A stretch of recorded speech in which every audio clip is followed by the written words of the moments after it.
Les damos la bienvenida a Comprensión de los Tiempos Actuales a la tercera sesión del libro de Colosenses con el pastor Humberto Paz.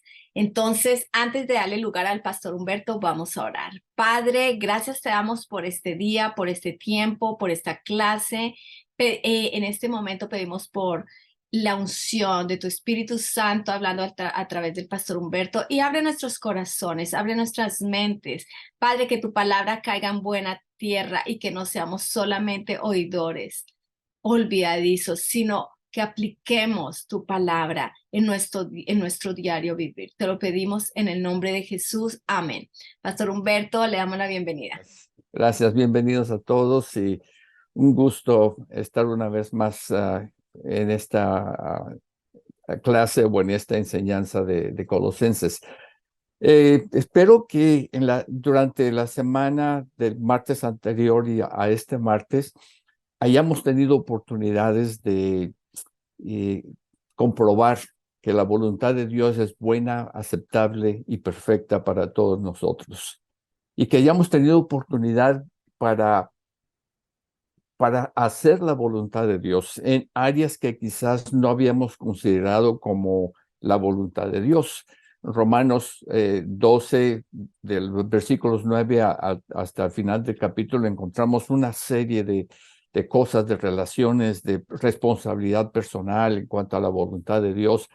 Y ojalá que hayamos tenido la oportunidad de experimentar algo glorioso en haciendo la voluntad de Dios.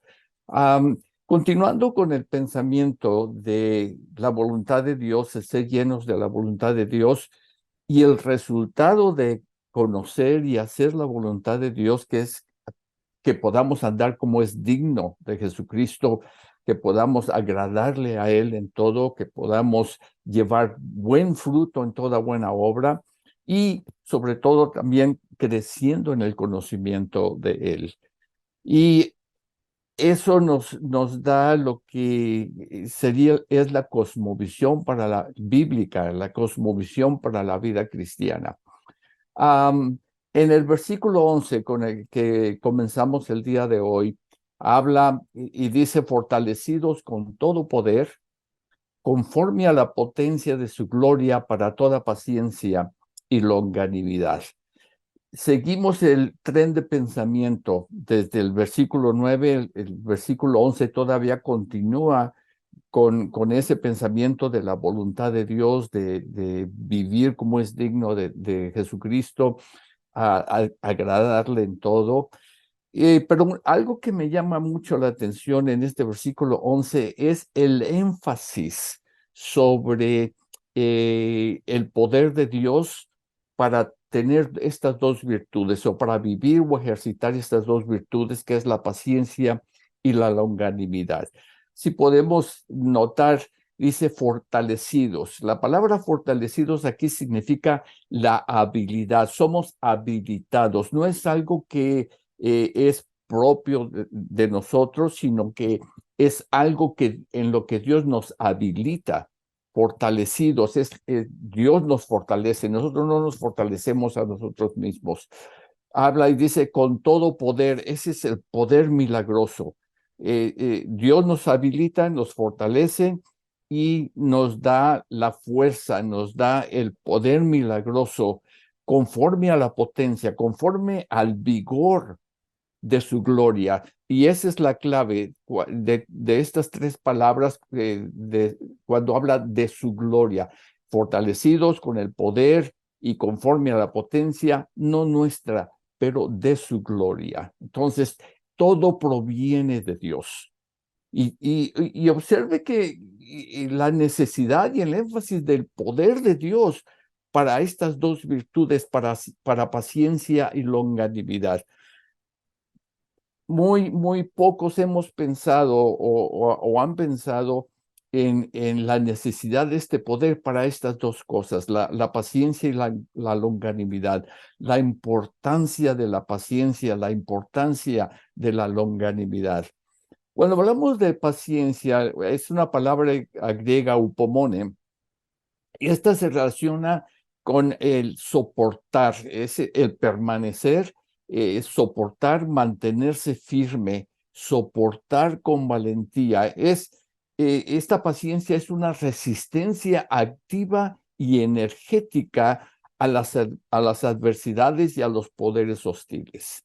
Entonces, es una paciencia que tiene que ver más con las circunstancias de la vida, la paciencia en cuanto a lo que la vida nos trae o nos envía.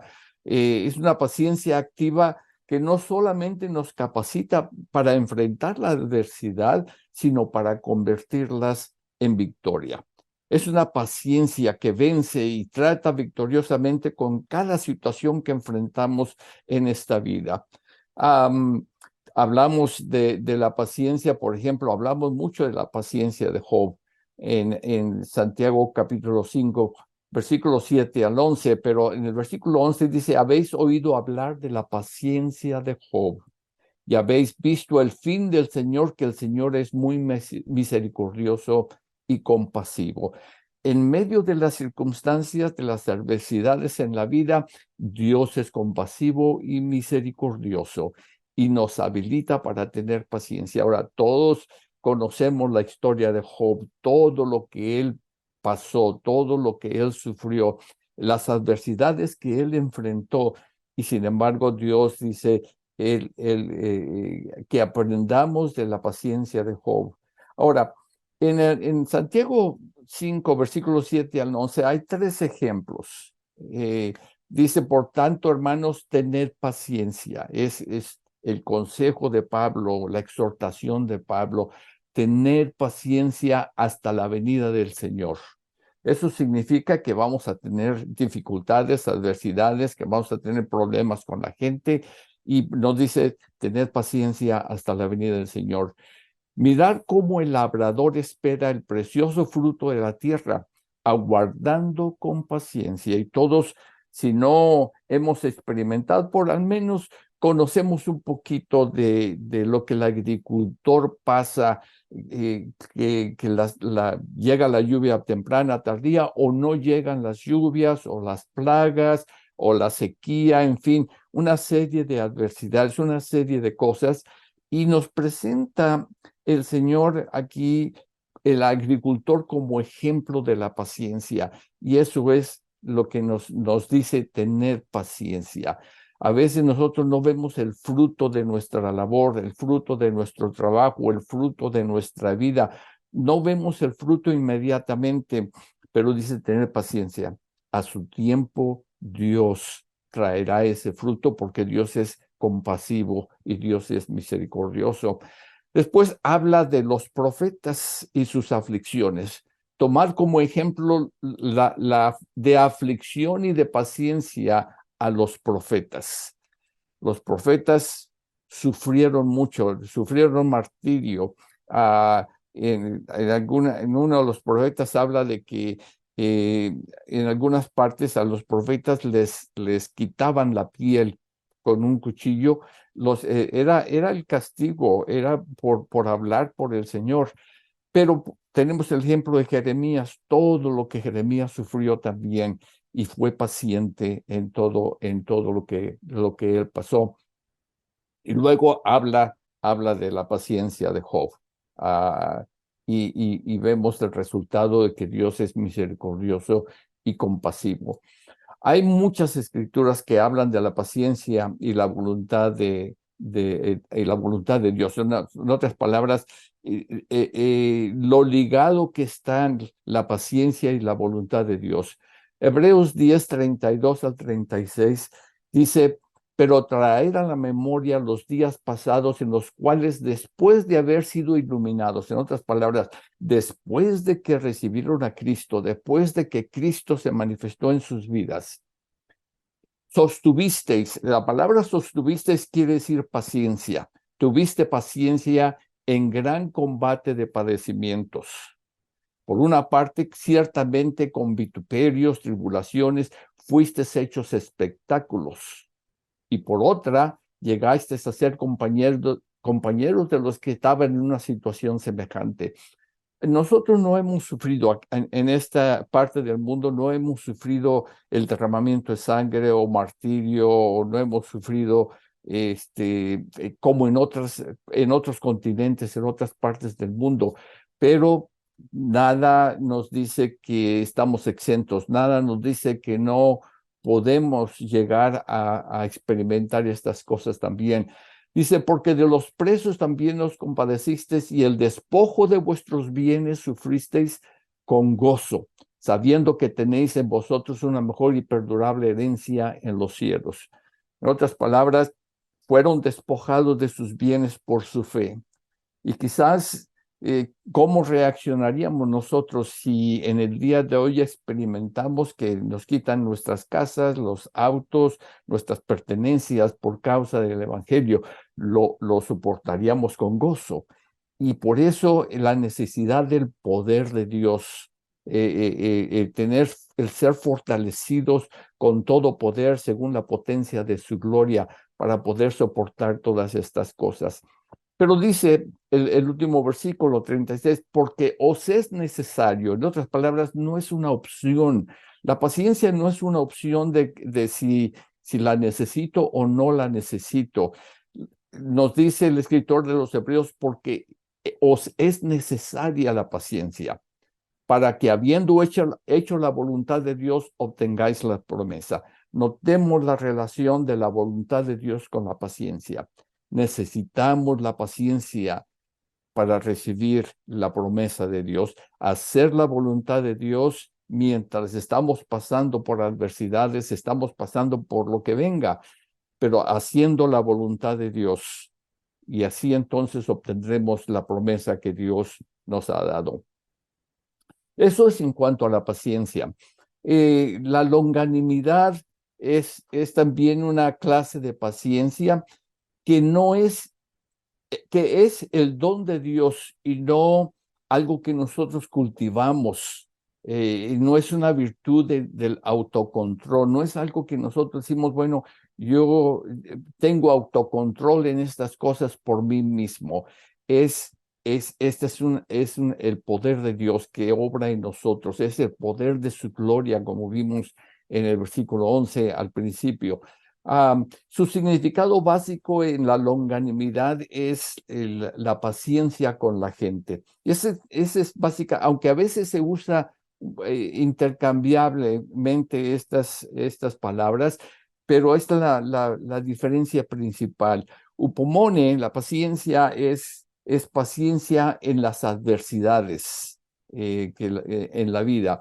Longanimidad es la paciencia con las personas. Por ejemplo, Mateo 18, tenemos la historia de dos siervos, uno que le debía al rey 10,000 talentos. 10,000 talentos equivalía a 60 millones de denarios. El denario era el sueldo de un día en aquel tiempo. Entonces, es llamado, este deudor o que tenía la deuda es llamado ante el rey y se le exige que pague. Y el deudor dice, Señor, perdona, tenme paciencia. En otras palabras, sé paciente conmigo, paciencia con las personas, sé paciente conmigo, yo te lo voy a pagar. Ahora, sabemos 60 millones de denarios.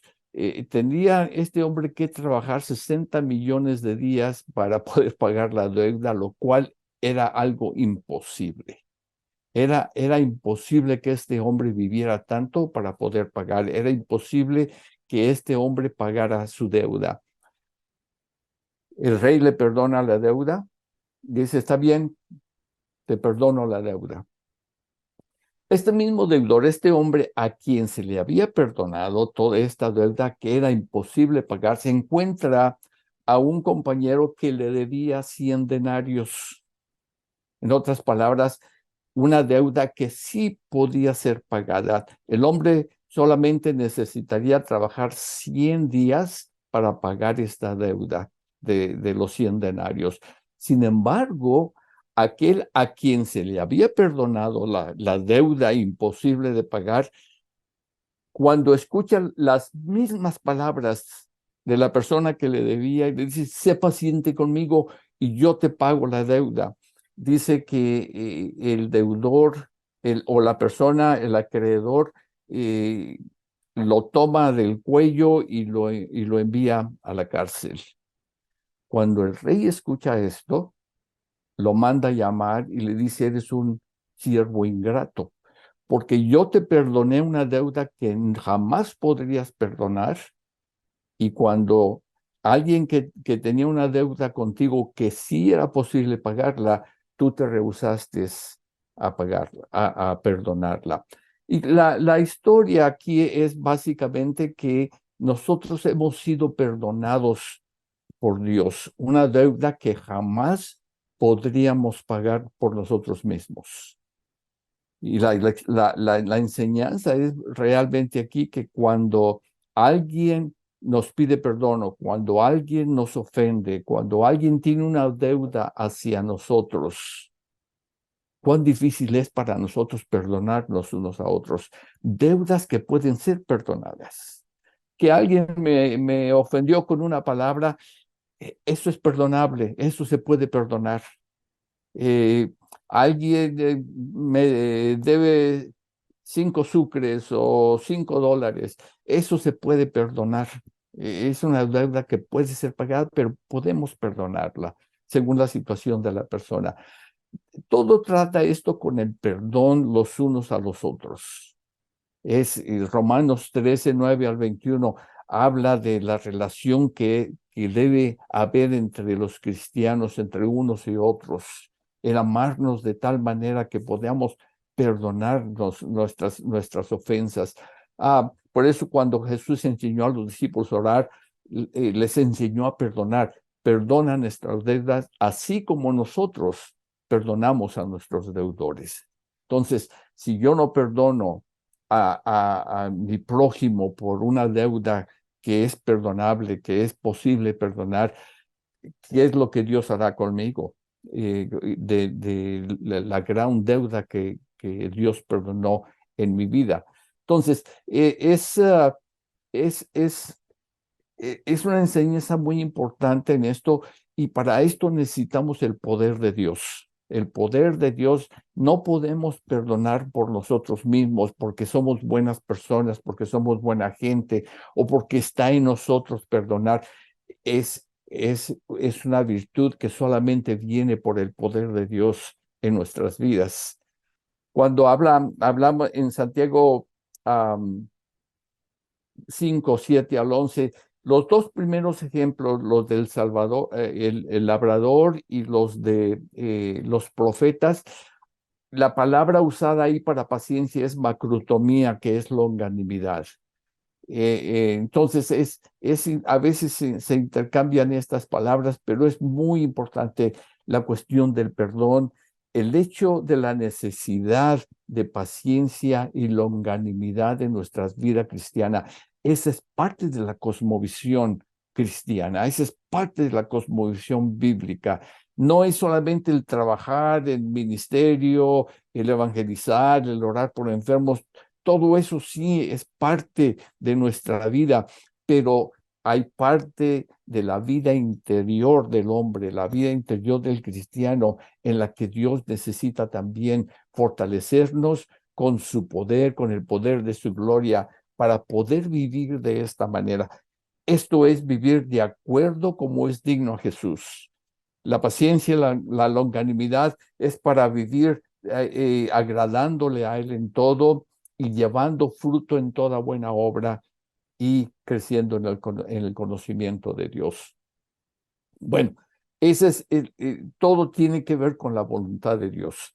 Ahora llegamos a una parte del versículo 15 de Colosenses en la que Pablo comienza a mostrar la supremacía de Cristo, pero lo que notamos aquí es que Pablo no se enfoca solamente en la corrección de las falsas enseñanzas de los gnósticos, sino que mezcla con la corrección, mezcla una enseñanza, una afirmación con respecto a la supremacía de Cristo.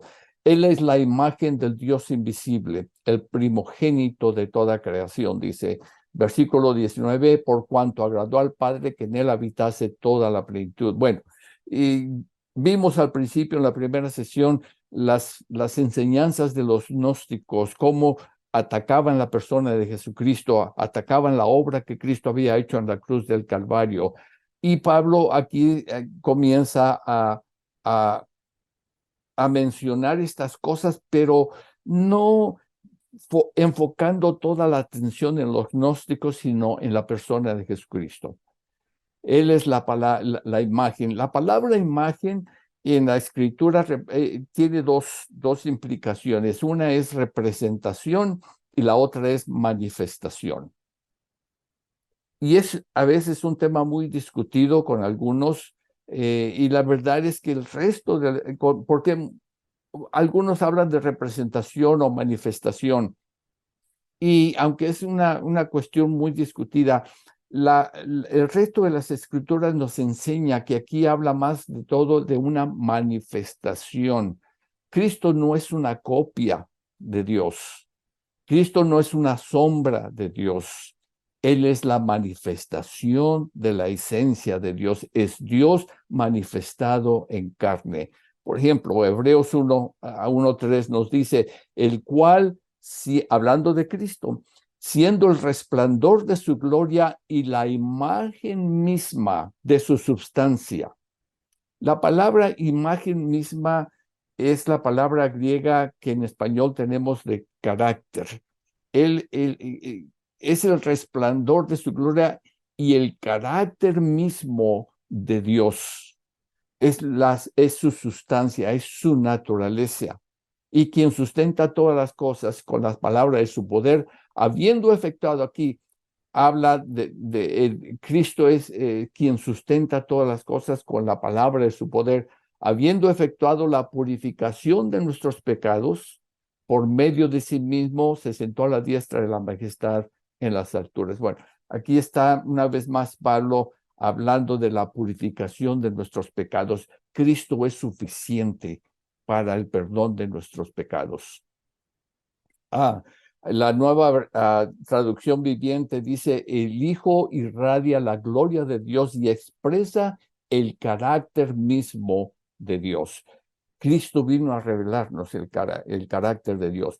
Cuando Dios se revela a Moisés y le dice, haré pasar mi nombre, y dice Dios misericordioso, compasivo, y habla más que todo del carácter de Dios que se es revelado a Moisés.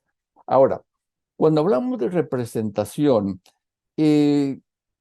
ustedes han visto, por ejemplo, en algunos eventos cívicos o eventos políticos o eventos de cinematográficos o cualquier otro evento en la que una persona que va a recibir honor o va a recibir un premio y que no puede asistir, hay una persona que lo representa. Viene es en representación y lo dice cuando acepta el premio. Esto lo hago en representación de fulano de tal. En la representación, la persona que es honrada no está presente. Es representado por otro.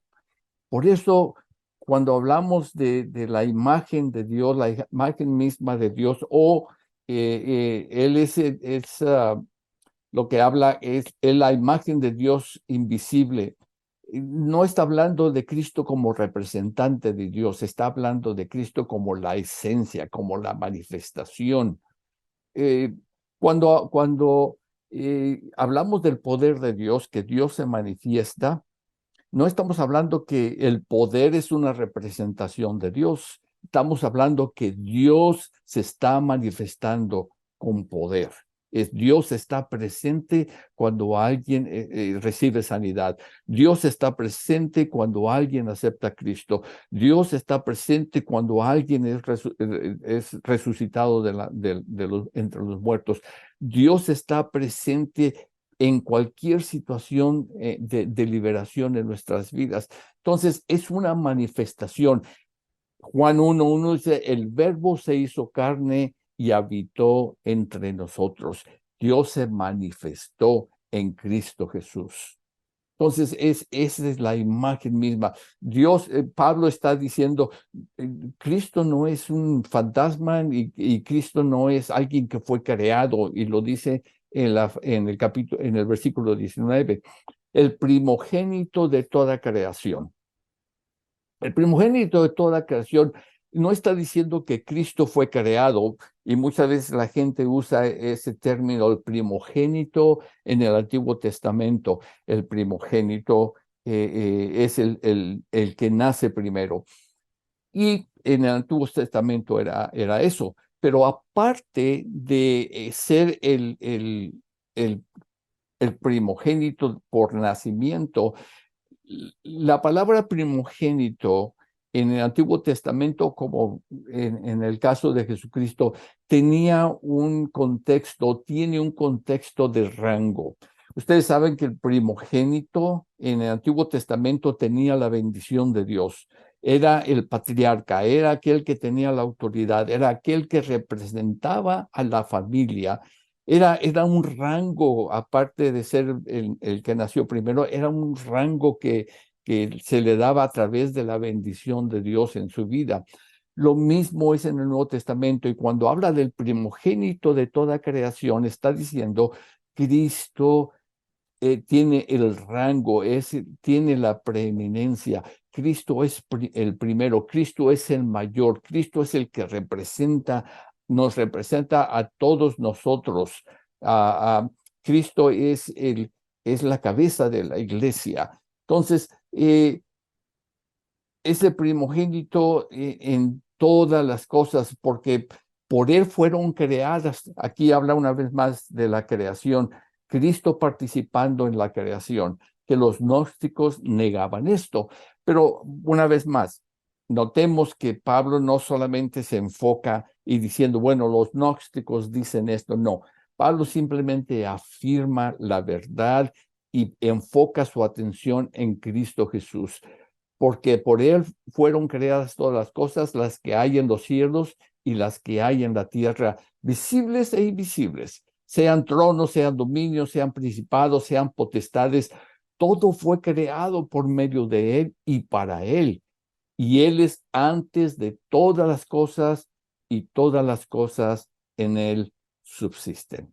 Entonces, muestra la superioridad de Cristo en esto. Jesús tiene el rango sobre todas las cosas. Jesús fue designado para estar en autoridad sobre todas las cosas. Y él es la cabeza del cuerpo, que es la iglesia, el que es el principio, el primogénito de entre los muertos, para que en todo tenga la preeminencia, por cuanto agradó al Padre que en él habitase toda la plenitud, o toda plenitud. Volvemos a lo mismo. Pablo, a través de la afirmación de la superioridad de Cristo, está dirigiéndose a los errores de las enseñanzas de los gnósticos. Ahora, la deidad de Cristo. Pablo enfatiza su participación en la creación, por cuanto agradó al Padre que en él habitase toda la plenitud. En otras palabras, Cristo es divino. En él habitó toda la plenitud de Dios. Y él es antes que todas las cosas, y todas las cosas en él subsisten. Estoy citando solamente versículos hablando de la superioridad de Cristo, y vamos después a entrar un poquito más en detalle en otras cosas, porque en él habita corporalmente toda la plenitud de la deidad. Acuérdense que algunos gnósticos decían que Cristo no podía tener cuerpo, porque la materia y Dios no podían tener contacto, porque la materia es mala y Dios es bueno. Entonces, en todo esto Pablo está hablando de esto. Habla de la humanidad de Cristo, capítulo 1, verso 22, en el cuerpo de su carne. Una vez más, está estableciendo que Cristo o Dios se encarnó en Cristo Jesús. En todo esto, Pablo está mostrando la superioridad de Jesucristo a las enseñanzas de los gnósticos. Todo esto es doctrinal. Lo que Pablo está hablando aquí es todo doctrinal, pero doctrinal no es solamente una cosa de creer. Doctrinal habla de vivir lo que creemos. Por eso la definición de la cosmovisión es una serie de enseñanzas que vivimos para pensar y actuar como Cristo piensa y actúa. Ahora, algo muy importante que Pablo hace en Colosenses es que en toda situación, en toda carta que Pablo trae corrección, enseñanza, exhortación, instrucción, Pablo siempre encuentra la oportunidad para presentar el Evangelio. No para evangelizar a la iglesia otra vez, sino para recordarles del gran amor de Dios al dar a su Hijo en sacrificio por nuestros pecados. Y creo que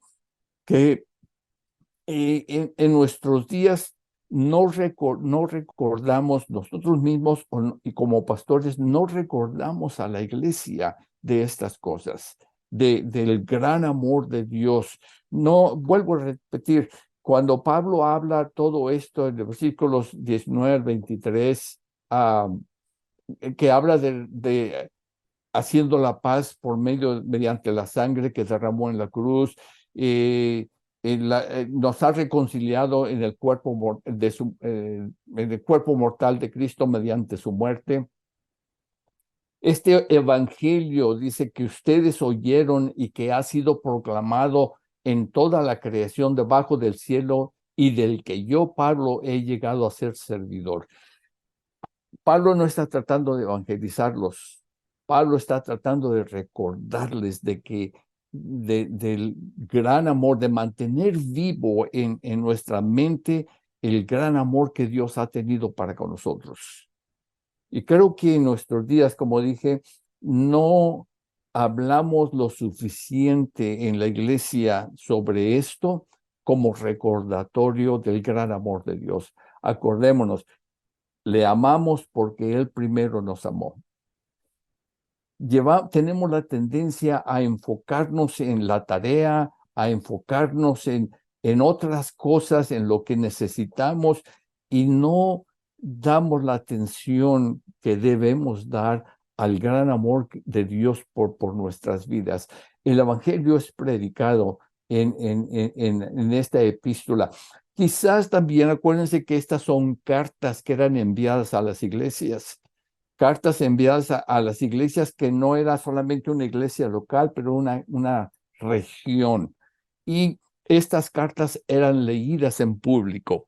Quizás en algunas ocasiones algunos nuevos llegaban a la iglesia y cuando la carta era leída y Pablo está entonces aprovechando de predicar el evangelio en la lectura de la carta. Como pastores, yo creo que no importa lo que si estamos enseñando algún libro de la Biblia, si estamos hablando de doctrina, de lo que estemos hablando, necesitamos siempre no dedicar todo el mensaje, pero dedicar una parte del mensaje como recordatorio de lo que Cristo ha hecho por nosotros, en beneficio de aquellos que quizás son nuevos o que están en la iglesia por primera vez. Es algo que yo creo que hemos descuidado y que necesitamos retomar. Hay una lista en sus notas de las cartas de Pablo en las que en medio de exhortación, en medio de enseñanza, Pablo presenta el Evangelio y tienen unas citas específicas en todo esto. Pablo comienza a hacer una transición en esto. Y Pablo comienza a hablar, versículos 24 al 27, comienza a hablar de su sufrimiento por la iglesia, su sufrimiento por ellos. Y el versículo 24 en particular ha creado cierta confusión y cierto conflicto en algunos, porque, bueno, déjenme leerlos y entramos en lo que es el conflicto. Ahora me gozo en lo que padezco por vosotros y cumplo en mi carne lo que falta de las aflicciones de Cristo por su cuerpo, que es la iglesia. Y esta última parte es la que ha causado cierta confusión en algunos. Algunos piensan que Pablo está diciendo, bueno, Cristo no sufrió lo suficiente, entonces ahora yo estoy sufriendo lo que Cristo no sufrió. Y esto es totalmente incorrecto. La Escritura nos habla muy claramente que el sacrificio de Jesús es suficiente para la redención, para el perdón de nuestros pecados. Pablo no está diciendo aquí que él necesita sufrir por la iglesia para que la iglesia obtenga la salvación. Y este es algo que algunos lo han sacado del contexto y que piensan que y aquí es donde habla de algunas religiones de la salvación por obras. Yo tengo que hacer algo, yo tengo que sufrir algunas cosas para ser salvo. Y sabemos todos y tenemos la seguridad de que la salvación es por gracia de Dios. No tenemos que hacer nada, simplemente recibir el don de Dios de la salvación. Ahora, lo que podemos ver aquí es que lo que Pablo dice es que sus sufrimientos no tienen nada que ver con la obra salvadora de Cristo a través de su muerte expiatoria en la cruz. Lo que está hablando Pablo más que todo es que Pablo está sufriendo por la predicación del Evangelio. Cristo sufrió como sacrificio. Él es el sacrificio perfecto. Pablo no está hablando de un sacrificio expiatorio de su vida, está hablando un sacrificio de servicio a Dios. Y esta es la diferencia. El sufrimiento de Cristo fue expiatorio. El sufrimiento de Pablo es servicial. Está sirviendo a la iglesia. Hechos 9:16, ¿se acuerdan cuando Ananías viene con Pablo? Dice que le dé el mensaje a Pablo porque le mostraré cuán grandes cosas debe sufrir por la causa de mi nombre. Entonces, es el servicio, es un sufrimiento de servicio, no de sacrificio expiatorio. Y la Biblia tenemos pasajes del sufrimiento de la iglesia, el sufrimiento de los cristianos. Romanos 8:17, y si hijos, también herederos, herederos de Dios y coherederos con Cristo en sus sufrimientos. Si es que padecemos juntamente con Él para que juntamente con Él seamos glorificados. Vamos a sufrir en esta vida. Todos, seamos cristianos o no seamos cristianos, vamos a pasar sufrimiento. El sufrimiento del cristiano por causa del Evangelio es lo que está hablando Pablo aquí. En 1 Pedro 4:13 y 14, sino gozaos por cuanto sois participantes de los padecimientos de Cristo, para que también en la revelación de su gloria os gocéis con gran alegría. Si sois vituperados por el nombre de Cristo, sois bienaventurados, porque el glorioso Espíritu de Dios reposa sobre nosotros. Ciertamente, de parte de ellos, Él es blasfemado, pero por vosotros es glorificado. Pablo habla acerca de Filipenses 3:10, a fin de conocerle y el poder de su resurrección y participación de sus padecimientos. En fin, hay muchos pasajes en los que habla de la iglesia, de los sufrimientos por causa del Evangelio. Y Pablo les está tratando de advertir a la iglesia de que no solamente él, sino que la iglesia también pasará por estos sufrimientos o algunos sufrimientos por causa del Evangelio. Versículos 28 al 29 habla acerca de la predicación. Creo que esto ilustra lo que se mencionó acerca de Pablo presentando el Evangelio, a quienes Dios quiso dar a conocer las riquezas de la gloria de este misterio entre los gentiles, que es Cristo en vosotros, la esperanza de gloria, a quien anunciamos, habla de evangelismo, amonestando a todo hombre y enseñando a todo hombre en sabiduría. Eso habla del discipulado, a fin de presentar perfecto en Cristo Jesús a todo hombre. En otras palabras,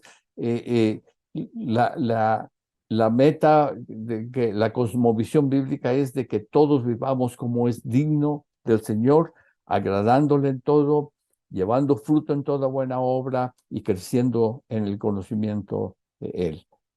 La palabra, la frase para la cual es una frase importante en el versículo 29. Está diciendo que ese es el objetivo que Pablo sigue, es el propósito de todo lo que él hace. Esa es la cosmovisión bíblica que él tiene. La cosmovisión cristiana es de presentar perfecto a Cristo, a todo, presentar perfecto en Cristo Jesús a cada hombre. El evangelismo no es el final, no es el todo. El evangelismo es el principio de algo a lo que Dios quiere llevarnos más alto o más adelante. Es de vivir una vida, de ser discipulados y vivir como es digno del Evangelio de Jesucristo. Y por esto el énfasis de la cosmovisión bíblica es de vivir, de llegar a ser maduros en Cristo Jesús, maduros en las decisiones que tomamos no solamente en el ministerio, pero maduros en las decisiones en nuestras relaciones unos con otros. Hoy se habla mucho de divorcio aún en la iglesia, y muchas veces el divorcio viene porque uno o los dos no están dispuestos a perdonar, no están dispuestos a, a animar las asperezas o dejar que Dios obre en sus vidas para llevar a cabo el propósito de Dios en el matrimonio. Entonces, Pablo está diciendo, a esto es por lo que yo lucho, por esto es por lo que yo sufro, es para presentar a cada uno perfecto. ¿Se acuerdan en Gálatas cuando Pablo también dice que él sufre dolores de partos hasta que Cristo sea formado en ellos? Esto no está en sus notas, pero es algo que ustedes pueden anotar si quieren. Pablo está diciendo, sí, es presentar a cada hombre perfecto. Sufro dolores de parto hasta que Cristo sea formado en vosotros. Es una lucha que Pablo tiene, una lucha a través de la oración, una lucha a través de la enseñanza de la palabra, a través de la exhortación. Pablo en el versículo 29 dice, yo trabajo luchando no en su propia fuerza o poder, luchando según la potencia, la energía de quién, de Él, de Dios.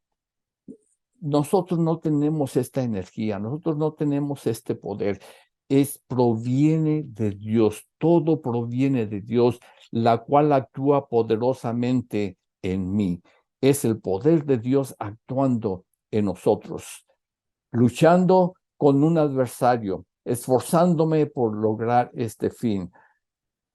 Y es la potencia de Dios obrando en él, la energía de Dios obrando en él. Y esto viene en todo sentido.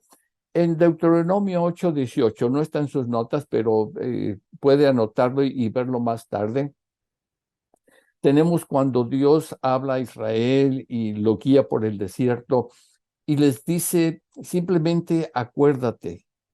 No te olvides que Dios te sacó y te trajo por el desierto y suplió todas tus necesidades, pero que no se enorgullezca tu corazón y digas, mi poder y mi fuerza han hecho estas riquezas. Hablando de las riquezas, Dios le dice, no te enorgullezcas en tu corazón y digas, esto es. Y luego a continuación dice, porque Dios te da el poder. Bueno, Dios te da la energía para hacer riquezas. No, el hombre rico no es rico por su, por su sabiduría o por su inteligencia. El hombre rico es porque Dios le permite ser rico. Ahora, ¿por qué unos y otros no? Eso es una cuestión entre Dios y cada uno de nosotros. Ah, pero todo es de Dios, todo proviene de Dios. El inconverso que es rico, sepa que viene de Dios o no lo sepa, es inmaterial, no tiene, eh, no es lo importante en un momento determinado. Eh, si lo sabe o no lo sabe, un día lo sabrá, un día se dará cuenta que todo proviene de Dios.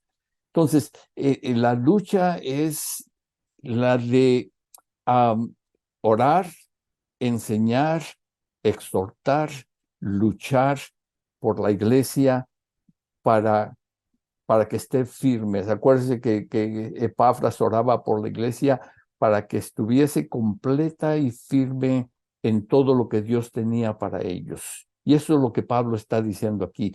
Yo quiero presentar a cada hombre maduro, perfecto en Cristo, para que reciba todo lo que Dios tiene y ha diseñado para él. Entramos en el capítulo 2 y sigue el tren de pensamiento. Porque quiero que sepáis cuán grande lucha sostengo por vosotros y por los que están en la Odisea y por todos los que nunca han visto mi rostro, para que sean consolados sus corazones, unidos en amor hasta alcanzar todas las riquezas de pleno entendimiento, a fin de conocer el misterio de Dios el Padre y de Cristo, en quien están escondidos todos los tesoros de la sabiduría y del conocimiento. Y esto lo digo para que nadie os engañe con palabras persuasivas. En el versículo 1, cuando Pablo dice, porque quiero que sepáis cuán gran lucha sostengo con vosotros.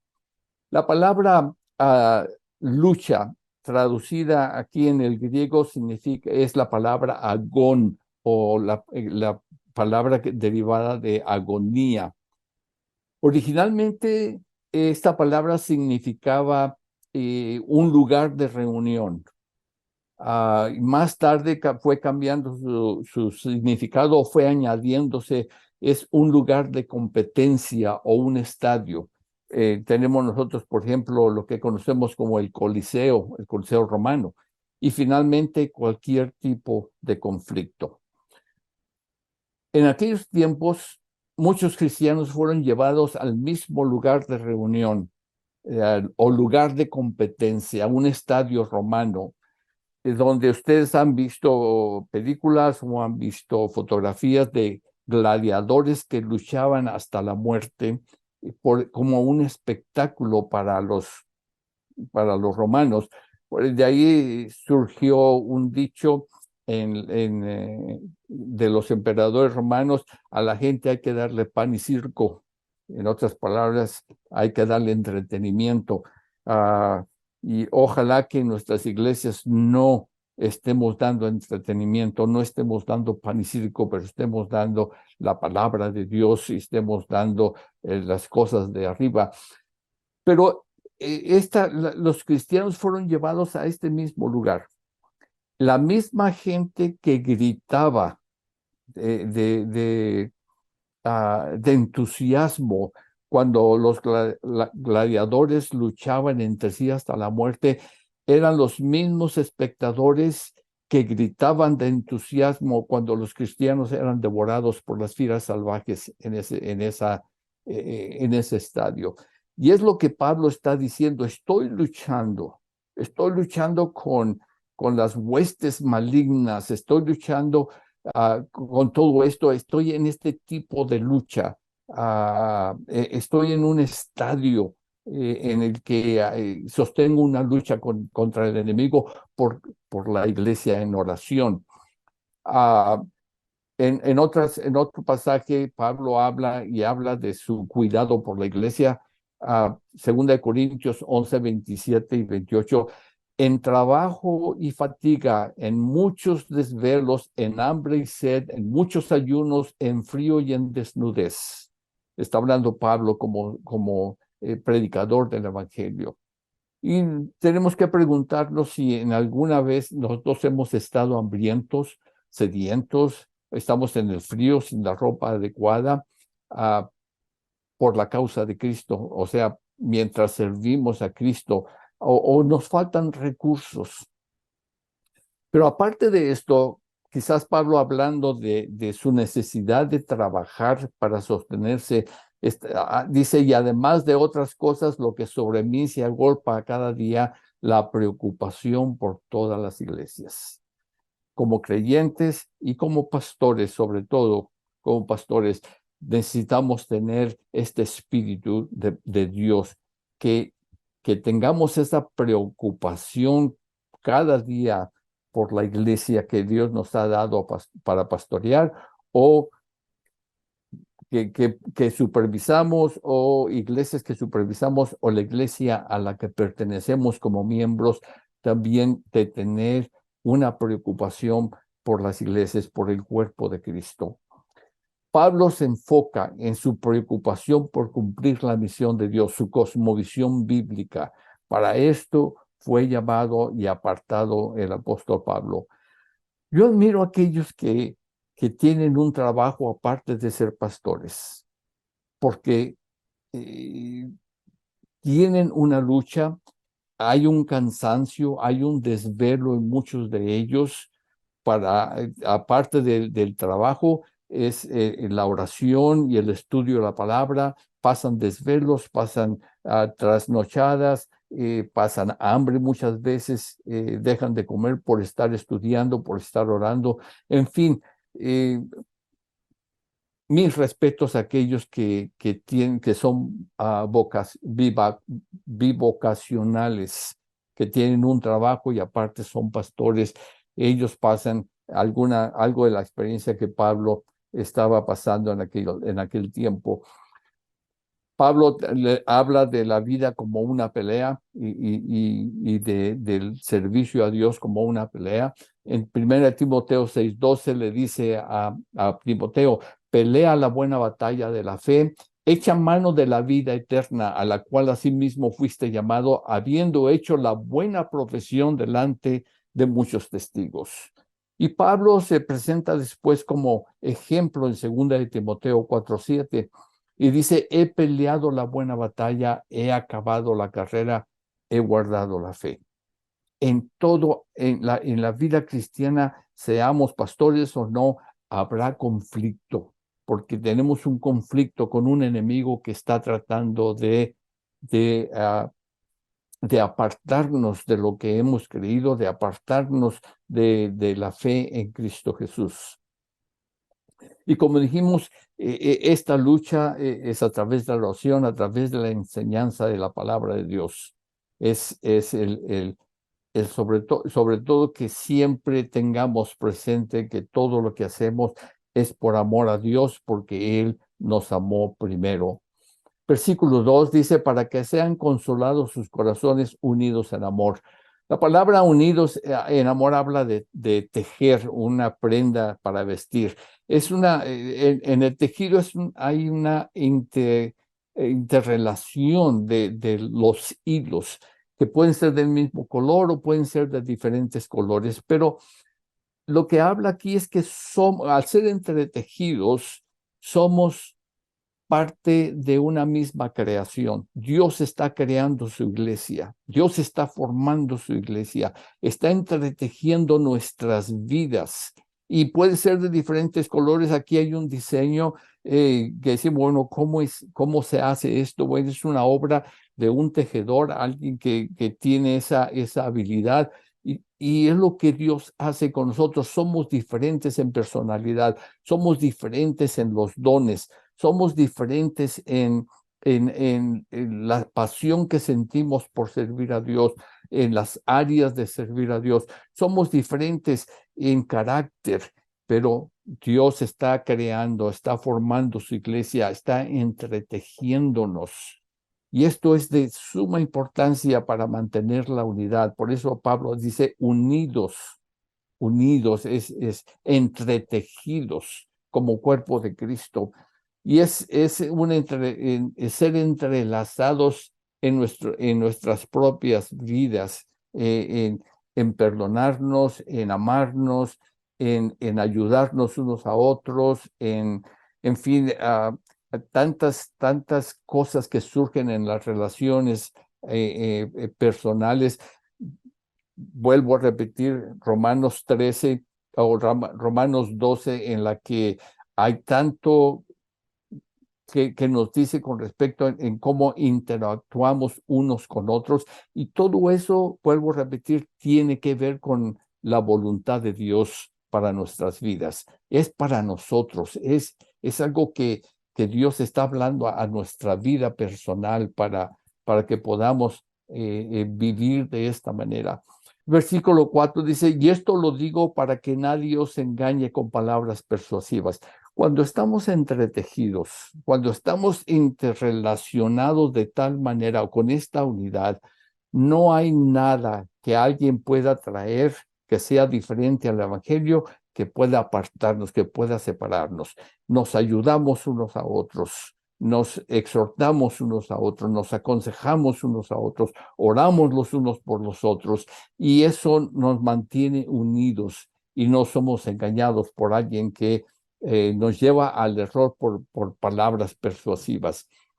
Ahora, hay gente que tiene facilidad de palabras y para decir las cosas para que suenen como verdad, pero realmente no lo son.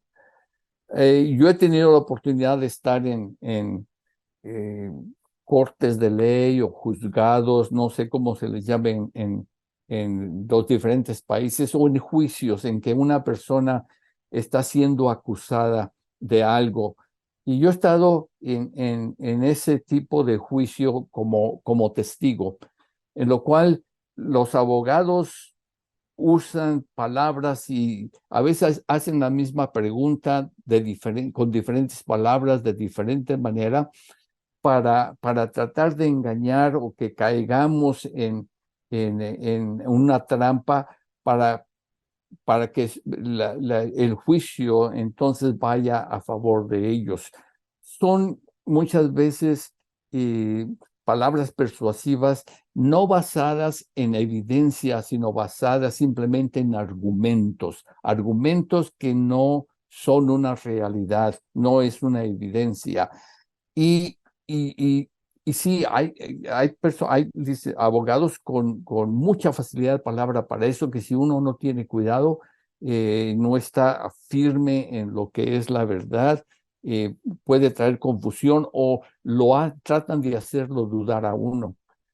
También he tenido la oportunidad de estar en un juicio como parte de un jurado, en el que hay un grupo de personas en que estamos escuchando los argumentos o la evidencia de los diferentes abogados, el acusador como el defensor, y después nos reunimos para hablar, y entre los mismos jurados hay diferencias. Hay algunos que la defensa los convenció, otros que el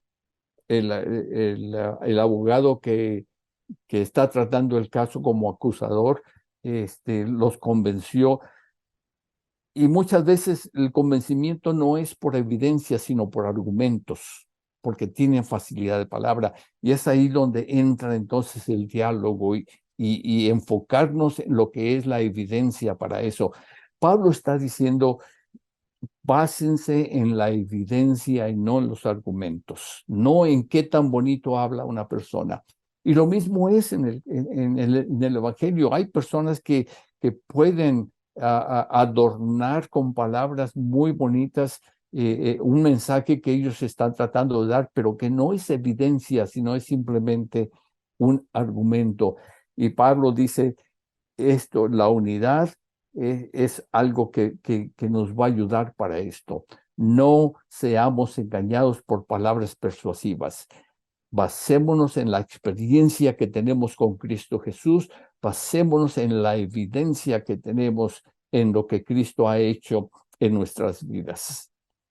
Por tanto, versículos 7 a 9, por tanto, de la manera que habéis recibido al Señor Jesucristo, andad en él, arraigados y sobreedificados en él, confirmados en la fe, así como habéis sido enseñados, abundando en acciones de gracias. Mirad que nadie os engañe por medio de filosofías y huecas sutilezas según las tradiciones de los hombres, conforme a los rudimentos del mundo y no según Cristo. El tiempo se nos va a ser un poquito rápido aquí, pero básicamente cuando dice nadie os engaña, la palabra engañe bueno, primeramente las palabras que nos habla de estar confirmados, a estar asegurados, establecidos, estar firmes, arraigados y sobreedificados en Él, en Cristo Jesús, confirmados en la fe. Esta es cómo recibimos al Señor. Y en cuanto a la palabra engaño o engañe, es una palabra griega que describe a una persona que toma esclavos, que cautiva, que lleva cautivos. Y lo que dice nadie, mira que nadie os engañe, está diciendo que nadie los lleve cautivos al error. Eran personas en los tiempos en que Pablo está escribiendo que cautivaban o atrapaban a personas haciéndolos esclavos y para después venderlos o haciéndolos esclavos para sí mismos. Y Pablo dice que nadie los haga esclavos. Acuérdense, a los Gálatas, Pablo les dice, comenzaste en el espíritu y has vuelto a la esclavitud de la carne. Y Pablo está diciendo aquí y nos dice a nosotros que nadie os engañe con estas cosas. El resto habla el resto del capítulo habla de advertencias que Pablo hace sobre el legalismo, sobre que nadie os juzgue en comida o bebida, días de fiesta. Ustedes tienen esto en sus notas y pueden leerlo. Está un poquito más extenso. Y, y terminamos entonces con el versículo 20 cuando dice, pues si habéis muerto con Cristo en cuanto a los rudimentos del mundo, ¿por qué como si vivieseis en el mundo os sometéis a preceptos tales como, habla de no toquéis, no hagáis esto, no hagan aquello, a doctrinas o tradiciones de hombres? En la iglesia de los colosenses aparentemente algunos habían sido engañados y habían sido sacados de la fe en Cristo, como sucedió con los Gálatas. Por eso Pablo dice, si habéis muerto con Cristo, hiciste morir las obras de la carne, ¿por qué vives como si vivieses en el mundo y te sometes a preceptos de tradiciones de hombres o doctrinas de hombres, mandamientos de hombres que no tienen nada que ver con Dios? Una vez más, es el engaño, es el llevar los cautivos una vez más a la esclavitud. Bueno, terminamos con esto y solamente recordar la importancia de la voluntad de Dios para nuestras vidas, la cosmovisión bíblica para nosotros, la predicación del Evangelio, la cosmovisión o la voluntad de Dios es enseñarnos cómo vivir en este mundo y cómo tratarnos unos con otros, cómo nos interrelacionamos unos con otros en el cuerpo de Cristo y permanecer firmes para no ser engañados por aquellos que tratan de esclavizarnos. Bien, Dios les bendiga y nos vemos la próxima semana. Bueno, muy, muy bueno. Pero antes de cerrar, podemos orar yo creo que es importante después de esta palabra tan profunda, realmente orar y rendirnos al Señor y al poder de su Espíritu Santo, Pastor Humberto.